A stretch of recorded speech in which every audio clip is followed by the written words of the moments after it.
ഇതില് ഏത് വാചകാണ് കളവ് എന്നാ പറയേണ്ടത്? 100% കളവെന്ന് പറഞ്ഞില്ലേ?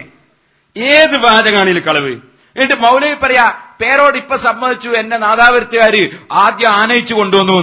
മൂപ്പര് അപ്പൊ ആദ്യം മൂപ്പര് സമ്മതിക്കുന്നുണ്ട് ഈ നാട്ടുകാരനെ സ്വീകരിച്ച് ആനയിച്ച് നാദാപുരത്തിന്റെ കണ്ണായ ഹൃദയമായ ഒരു സ്ഥലത്ത് പരിപാടിയൊക്കെ നടത്തി.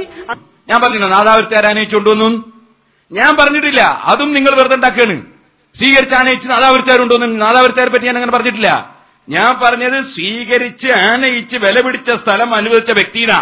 വാണിമേൽക്കാരനായ ഈ ആര്യസൻ നിങ്ങൾ സ്വീകരിച്ചിട്ടില്ലേ? നിങ്ങൾ ആനയിച്ചിട്ടില്ലേ? ഇല്ലെങ്കിൽ ഇല്ല നിങ്ങൾ പറ. പിന്നെ വില പിടിച്ച സ്ഥലം നിയമം, വില പിടിച്ച സ്ഥലം എല്ലാം നിങ്ങൾ പറ. വില പിടിച്ച സ്ഥലം എല്ലാം നിങ്ങൾ പറ.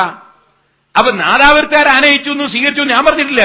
അത് മൗലവി ഇല്ലാതെ ഉണ്ടാക്കി പറയാണ്. ഒന്നുകൂടി കേട്ടോളി. അങ്ങനെ നിങ്ങളെ സ്വീകരിച്ച് ആനയിച്ച് നാദാപുരത്ത് വളരെ വില പിടിച്ച സ്ഥലം നിങ്ങൾക്ക് വേണ്ടി അനുവദിച്ചു തന്ന വ്യക്തി, ഇതാ ഞാൻ പറഞ്ഞ വാചകം. അപ്പൊ രണ്ട് കാര്യം ഞാൻ പറഞ്ഞു.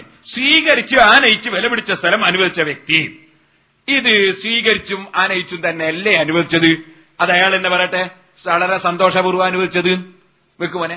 അല്ല, നാദാപുരത്തുകാർ സ്വീകരിച്ചു ആനയിച്ചു എന്നല്ല, ആ വ്യക്തിയാ സ്വീകരിച്ചത് ആനയിച്ചത്. അതിന് വെക്ക്. ഇനി അയാൾ സന്തോഷപൂർവ്വം കൊടുത്താന്ന് പറഞ്ഞത്. എന്റെ പേര് അരിയസ് നബി എന്നാണ്. വാണിമേലാണ് എന്റെ സ്വദേശം. നാദാപുരല്ല. പിന്നെ ഇവിടെ പോയി നാദാപുരത്ത് ഹുസൈൻ സലഫിയോടൊക്കെ ഈ പ്രഭാഷണം നടന്ന സ്ഥലം താങ്കളുടെ സ്ഥലമാണല്ലോ, എന്റെ സ്ഥലമാണ്. ആ സ്ഥലം മുജാഹിദുകളുടെ പ്രഭാഷണത്തിന് നൽകാനുണ്ടായ ഒരു സാഹചര്യം അന്ന് ഫസ്റ്റ് ഹുസൈൻ സലഫി നാദാപുരത്ത് ഇങ്ങനെ ഒരു പരിപാടി വന്നു. അപ്പൊ അതിന് ബന്ധപ്പെട്ടവരെന്ത് ചെയ്തു, ഞാനായിട്ട് അന്വേഷിച്ചു സ്ഥലത്തിന് വേണ്ടിയിട്ട് എന്ത് ചെയ്തു, ആവശ്യപ്പെട്ടു. സ്ഥലം സന്തോഷമായി ഞാൻ കൊടുക്കുകയും ചെയ്തു. കണ്ടില്ലേ, സന്തോഷമായിട്ട് കൊടുത്താന്ന് അയാൾ പറഞ്ഞില്ലേ. എന്നാ ഇപ്പൊ അയാളെ ഹാലെന്താ? നിങ്ങളെ ഈ കളവും തട്ടിപ്പും വെട്ടിപ്പൊക്കെ ഞാൻ ജനങ്ങളെ ബോധ്യപ്പെടുത്തി പറഞ്ഞില്ലേ. ഇപ്പൊ അയാൾക്ക് ഈ ഗണ്ണനത്തിൽ സന്തോഷമുണ്ടോ? അയാളെ നാവ് കൊണ്ട് പറയട്ടെ, വെച്ചുകൊടുക്കുമ്പോനെ താല്പര്യമില്ല, ഗണ്ണന പരിപാടിക്ക് താല്പര്യമില്ല എന്ന് അയാൾ പറയട്ടെ. അവിടെ ഇങ്ങനെ ഒരു ഗണ്ണന പരിപാടി നടക്കുന്നതിനെ പറ്റിയിട്ട് എന്താ നിങ്ങളെ അഭിപ്രായം? ഗണ്ണന പരിപാടിയിൽ നമുക്ക് വലിയ താല്പര്യമൊന്നുമില്ല. ആ സ്ഥലത്തിന്റെ ഉടമയാപ്പാ പറഞ്ഞത്. അപ്പൊ മൂപ്പർക്ക് ഗണ്ണന പരിപാടി താല്പര്യമൊന്നുമില്ല, വലിയ താല്പര്യമൊന്നുമില്ല. അതിന്റെ താല്പര്യമില്ലാണ്ട് സന്തോഷപൂർവ്വം കൊടുത്തല്ലേനോ? ഗണ്ണന അങ്ങ് നടന്നപ്പോഴല്ലേ അതിന്റെ സന്തോഷം അങ്ങ് പോയത്.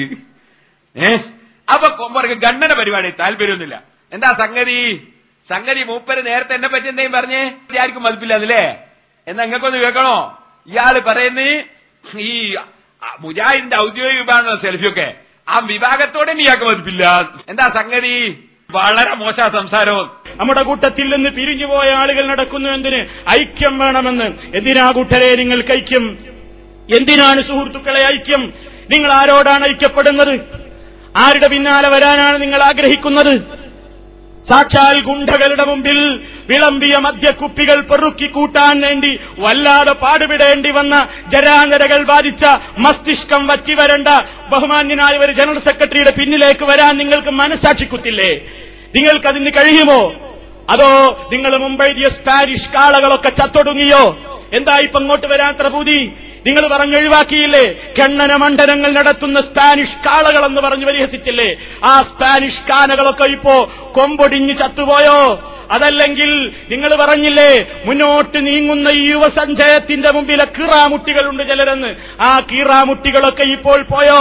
ജരാനിരകൾ ബാധിച്ച് മസ്തിഷ്കം വറ്റിവരണ്ടു എന്ന് നിങ്ങൾ എഴുതിവിട്ട നേതാക്കന്മാരുടെയൊക്കെ മസ്തിഷ്കത്തിൽ ഇപ്പോൾ ചോരയും നീരും വന്ന് നിറഞ്ഞ് അവരുടെ നിരയൊക്കെ മാറി അവർ നല്ല കുണ്ടന്മാരായി തുള്ളിച്ചാടി നടക്കാൻ തുടങ്ങിയോ? എന്തേ നിങ്ങൾക്കിപ്പോൾ ഇങ്ങോട്ട് വരാനൊരു വലിയ താല്പര്യം? അതൊക്കെ വെറും ജാടയാണ്. ജാട എവിടെ വെച്ചാൽ മതി. അതുകൊണ്ട് ഔദ്യോഗിക പക്ഷത്ത് ഞാൻ നിൽക്കുന്നുണ്ട് എന്നല്ലാതെ എനിക്ക് ഒരു മതിപ്പില്ല എന്ന് വെച്ചെടുത്താ രീതിയിലാണ് നമ്മൾ സംസാരിക്കും. വളരെ മോശമായിട്ട് സംസാരിക്കുന്നത് അതിനകത്തുള്ള കുട്ടിയാണ്. ഞാനൊരു സെലക്ടി ഭാഷയാണ് നിയോജകം കണ്ടിട്ടുണ്ടല്ലോ. അല്ല, അവിടെ രണ്ട് ഗ്രൂപ്പ് ഉണ്ടോ? രണ്ടുണ്ട്. അതെല്ലാം ഉണ്ടാവില്ല. രണ്ടെല്ലാം ഉണ്ട്. നിങ്ങളിപ്പോയി വശത്താണല്ലേ? ആദ്യം വശത്ത് പറഞ്ഞാൽ എനിക്ക് അതിനോട് മറുപടിയിട്ടുണ്ടല്ലേ? ഏതെങ്കിലും വശത്ത് നിൽക്കാതെ കാരണം അതിൽ ഒരുപാട് തെറ്റുണ്ട്. കേട്ടില്ലേ? ഔദ്യോഗിക പക്ഷം തന്നെയാണ്. ഞാൻ അതിനോട് മതിപ്പുണ്ടായിട്ടൊന്നല്ല, പിന്നെ ഏതൊക്കെ ഒരു ഭാഗത്ത് നിൽക്കണ്ടെന്ന് വിചാരിച്ചിട്ടാണ്. അവരെടുത്ത് ഒരുപാട് തെറ്റുണ്ട്, അത് ബോധ്യപ്പെട്ടില്ലേ? അതിപ്പോ ആലിയസിനും ബോധ്യപ്പെട്ടില്ലേ?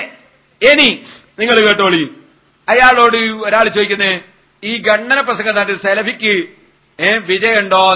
അയാൾ പറഞ്ഞില്ല. അത് കേട്ടോളി. അവിടെ പൊതുവെ പിന്നെ ഞാൻ ഈ ഗണ്ണന കേസൊരു കേൾക്കലില്ല. അവിടെ ഇങ്ങനെ ഇയാൾക്ക് വിജയമാണ്, അതുകൊണ്ട് സെലഫിക്കോ പേരോട് ആർക്ക് സെലഫിക്കാണ് വിജയം? ഇല്ലല്ല, അത് എത്രയോ പറഞ്ഞാൽ അയാൾ പറയുന്നത് തെളിവിന്റെ അടിസ്ഥാനത്തിൽ എനിക്ക് സെലഫിക്ക് പറയാൻ പറ്റും. ഇയാളൊന്നുമല്ലാത്ത രീതിയിൽ പറയും. അതായത് ആ പരാജയം അവിടെ ഉണ്ട്, നാദാവരുണ്ട്. കണ്ടോ, സെലഫിക്ക് പരാജയം ഉണ്ട് അയാൾ സമ്മതിക്കുന്നു. അപ്പൊ ഇത് കേട്ടിട്ട് അങ്ങനെയാണല്ലോ ബോധ്യപ്പെടല്.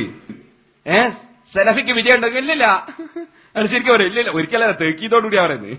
ഇല്ലില്ല, അയാൾക്ക് പറയാൻ കഴിയുന്നില്ല എന്ന് വ്യക്തമായിട്ട് ഇയാൾ പറയുന്നു. ഇനി നിങ്ങൾക്ക് കേൾക്കണോ? ഇയാള് പറയുന്നു ഞാൻ ഈ സംവാദം ഒഴിവാക്കാൻ വേണ്ടി ശ്രമിക്കുന്ന ആളാണ്. അത് കേട്ടോളൂ നിങ്ങൾ. സന്തോഷപൂർവ്വം അനുഭവിച്ച ആളെ ഇപ്പൊ എടി എത്തിയെന്നാ മനസ്സിലാക്കണ്ടേ. ഞാൻ ഈ സംഘാടകരോട് പലപ്പോഴും പറഞ്ഞതാണ്, ഇയാള് മുള്ളുവേലി കെട്ടി പൊട്ടിച്ചത് എന്താന്ന് അയാളെ മനസ്സിലുള്ളത് അയാൾ പറയട്ടെ. ഞാൻ പറയൂ ഇയാളെ മനസ്സിലുള്ള, ഞാൻ എങ്ങനെ പറയാ? പറഞ്ഞേട്ടെ. എനിക്ക് പൊതുവെ ഈ സംവാദത്തിൽ ഞാൻ സംഘാടകരുമായിട്ട് നല്ല ബന്ധമുള്ള മനുഷ്യനാണ്. അപ്പൊ ഞാൻ അവരോട് നിരന്തരം പറഞ്ഞു ഇനി അത് വെക്കരുതെന്ന് പറഞ്ഞിട്ട് ഉപദേശിച്ച് അത് ഒഴിവാക്കാൻ ശ്രമിക്കുന്ന ഒരാളാകുക. കണ്ടോ, നിരന്തരം അയാൾ പറഞ്ഞാണ് ഒരു ഇത് ഒഴിവാക്കാൻ വേണ്ടി ശ്രമിക്കുന്ന ആളാണ് പോലും അയാള്. അപ്പൊ അയാൾ ഒഴിവാക്കാൻ വേണ്ടി ശ്രമിച്ചായിരിക്കൂലേ കാണുന്നത്. എന്നിട്ട് എന്തിന് പേരോട് കളവ് പറഞ്ഞു എന്ന് ഇയാൾ പറഞ്ഞത്? ഇയാളെ മനസ്സിൽ ഇതൊക്കെ ഉണ്ടായിട്ട് ഇയാൾ മുഴുവൻ ഇപ്പൊ തുറന്നു പറഞ്ഞില്ലേ? മുഴുവൻ ഇയാൾ തുറന്നു പറഞ്ഞില്ലേ? ഞാനിത് ഒഴിവാക്കണം വിചാരിക്കുന്ന ആളാണെന്ന് അയാൾ പറഞ്ഞില്ലേ? അതെ, അയാൾ എന്തായിന്നറിയോ? പറയാം. ഇയാള് സംവാദമൊക്കെ നടന്നിട്ട് ഇപ്പടി എത്തിയറിയോ? ഇയാളിപ്പം പറയുന്നത് തറാവീഹ് 20 സ്കെച്ചാലും ഇല്ല, 8 സ്കെച്ചാലും ഇല്ല, അള്ളാഹ്ക്ക് നിൽക്കരിക്കുന്നില്ല, എത്രയായാലും എന്താ? അത് കേട്ടോളി. അയാളിപ്പോ ഗണന റെഡി ആക്കിയത്. ബാക്കി ഇവിടെ 20 സ്കെച്ചാലില്ല, 30 സ്കെച്ചാലില്ല, 30 സ്കെച്ചാലില്ല. അത് അള്ളാഹ് നിൽക്കരിക്കുന്നതല്ലേ? അതിവിടെ 8-20 ഉണ്ടാലും ഒരു പ്രശ്നമില്ല. കേട്ടോ, അള്ളാഹ്ക്ക് നിൽക്കരിക്കുന്നില്ല, 20 സ്കെച്ചാലും 30 സ്കെച്ചാലും ഇല്ല. എന്നാ ഒരു കാര്യം ചെയ്യാ, നാളെ അവർക്ക് സുബിയോ 7 റക്അത്ത് നിസ്കരിക്കുക. അള്ളാഹ്ക്ക് നിൽക്കരിക്കുന്നില്ല, രാവിലെ തന്നെ കുറഞ്ഞോണ്ടാ. പിന്നെ ജുമാ നിസ്കാരം വാണിയല പള്ളിയിൽ ഇനി അങ്ങോട്ട് 8 റക്അത്ത് ആയിക്കോട്ടെ. കാരണം അള്ളാഹ്ക്ക് നിൽക്കരിക്കുന്നല്ലേന്ന് എത്രയും നിസ്കരിച്ചൂടെ? സെലഫി ഗണ്ണന നടത്തിയിട്ട് ഇപ്പൊ എന്തായെന്ന് മനസ്സിലായെങ്കിൽ സന്തോഷപൂർവ്വം കൊണ്ടുവന്നിട്ട് മുജാഹിദികളായ ഒരാളും ഒക്കെ നിങ്ങൾ. കാരണം സെലഫി എന്നെ പറഞ്ഞു കൊടുത്ത് എത്രയും നിസ്കരിക്കാൻ. അപ്പൊ എന്തായി? ഇപ്പൊ ഒന്നുമല്ലാണ്ടായി, ഇപ്പൊ മുജാഹിദും ഇല്ലാണ്ടായി. ഇപ്പൊ എത്രയും നിസ്കരിക്കാന്നുള്ളിടത്തിലാണ് ആലിയസൻ തന്നെ എത്തിയത്. ഹുസൈൻ സലഫിന്റെ പരിപാടി കൊണ്ട് മാതാപുരത്ത് പൊതുവെ ഒരുപാട് നേട്ടങ്ങൾ ഉണ്ടാവുകയും ഒരുപാട് ആൾക്കാർ മാറി ചിന്തിക്കാൻ ഒരുപാട് ആൾക്കാർ ഇവിടെ തയ്യാറാവുകയും ഒരുപാട് മാറ്റങ്ങൾ ഉണ്ടാവുകയും ചെയ്തിട്ടുണ്ട്. അപ്പൊ എന്തായി? ഇപ്പൊ ഒന്നുമല്ലാണ്ടായി, ഇപ്പൊ മുജാഹിദും ഇല്ലാണ്ടായി. ഇപ്പൊ എത്രയും നിസ്കരിക്കാന്നുള്ളിടത്തിലാണ് ആലിയസൻ തന്നെ എത്തിയത്. അള്ളാഹ്ക്ക് നിസ്കരിക്കുന്നതിൽ എത്രയും നിസ്കരിക്കാം. നല്ല രസം ഉണ്ടാവും. ഇനി അങ്ങോട്ട് നിസ്കാരം എത്രയും നിസ്കരിക്കാം. സുബഹി ഒരു 7 റക്അത്ത്, മഗ്രിബ് ഒരു 15 റക്അത്ത്, അങ്ങനെ എത്ര അള്ളാഹ്ക്ക് നിസ്കരിക്കുന്നതിൽ എത്രയും നിസ്കരിക്കാം. നല്ല ജോറൻ ആയിട്ടുണ്ട് കേട്ടോ. അദ്ദേഹം തന്നെ പറയട്ടെ ഓരോ സംഗതികളും, ഇയാൾ തന്നെ പറയട്ടെ. നിങ്ങളൊരു കാര്യം മനസ്സിലാക്കണേ, ഇപ്പൊ ഇതൊക്കെയും ഇയാൾ പറഞ്ഞല്ലേ, ഉടമ പറഞ്ഞല്ലേ, സ്ഥലത്തിന്റെ ഉടമ വേലിയെട്ടിയാൾ പറഞ്ഞല്ലേ ഇതൊക്കെ. അപ്പൊ അയാൾക്ക് ഇതിനോട് ഒരു മതിപ്പുമില്ല, അയാളെ പ്രസ്ഥാനത്തോട് ഇപ്പൊ മതിപ്പില്ല. സെലഫിക്ക് പരാജയാന്ന് അയാൾ പറയുന്നത്, ഗണ്ണനത്തിൽ താല്പര്യമില്ല എന്ന് അയാൾ പറയുന്നത്, നിസ്കാരം എത്രയായാലും കുഴപ്പമില്ല എന്ന് പറയുന്നത്. ഇതൊന്നും ഒഴിവായി കിട്ടാൻ വേണ്ടി ഞാൻ സംഘാടകരോട് പലപ്പോഴും പറഞ്ഞാന്ന് അയാൾ പറയുന്നത്. പിന്നെ അയാൾ വേലിയിട്ടല്ലാണ്ട് എന്താ ചെയ്യാൻ?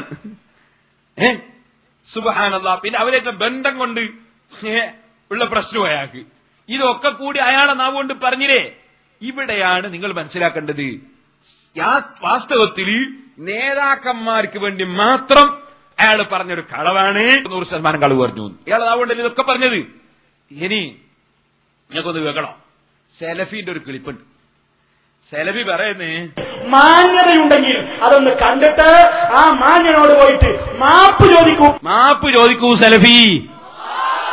ആ മാന്യൻ ഞാനാ പറഞ്ഞ്, ആ മാന്യനോട് പോയിട്ട് മാപ്പ് ചോദിക്കൂ സെലഫി.